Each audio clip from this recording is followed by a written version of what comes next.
What's up guys, Caboose here for a review on my first impressions for Dying Light. I've played the game for 3 hours so far and I can say I'm enjoying the experience and it's shaping up to be a good length game. Graphically the game looks nice, however it does suffer from texture popping, which is something that games are having issues nowadays with, especially on console. As for the story, the way things are being played out, it's looking to be more of a unique zombie story and I'm kind of excited to see where it's going. The big thing here, though, is the gameplay. The quickest way to describe it would be that Dying Light is a mixture of Dead Island, Mirror's Edge, and a little bit of Dead Rising 3. Now, the player has 3 different skill sets: Survivor, Agility, and Power, each for 3 important parts of the game, which are crafting, parkour, and combat. The combat in Dying Light is where Dead Island comes in. The fighting is similar, however, fighting now creates noise which attracts more zombies.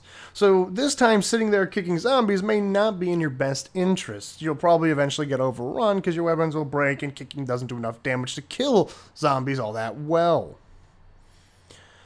Now, some of my problems with Dead Island is the crafting and weapon repairing systems, where you can only do that while you're at a workbench, and it costs in-game money to do so, which never made any sense to me. But here, you can craft, upgrade, and repair weapons on the spot with no cost to your in-game money, just as long as you have the equipment necessary.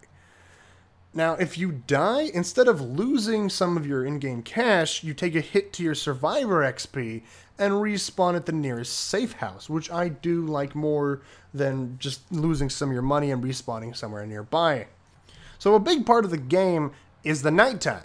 At night it becomes very dangerous to go venturing out into the slums, but if you are brave enough, the game rewards you with double the amount of agility and power XP, and it even gives you a big XP reward if you survive the entire night, and even more so if you can do it without being spotted.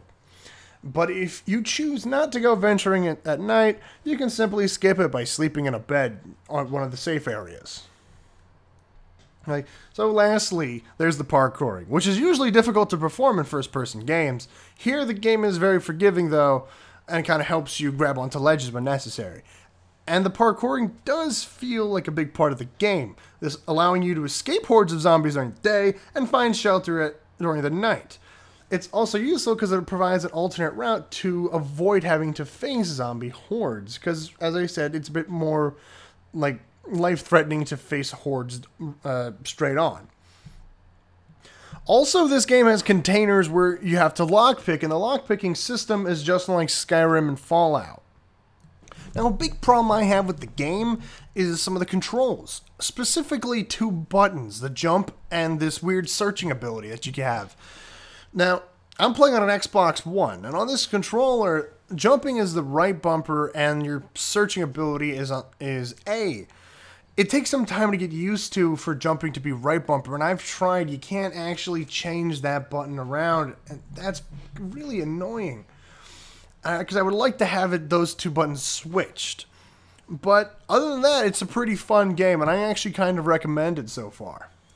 Well, that's it for today, and I hope to see you guys next time.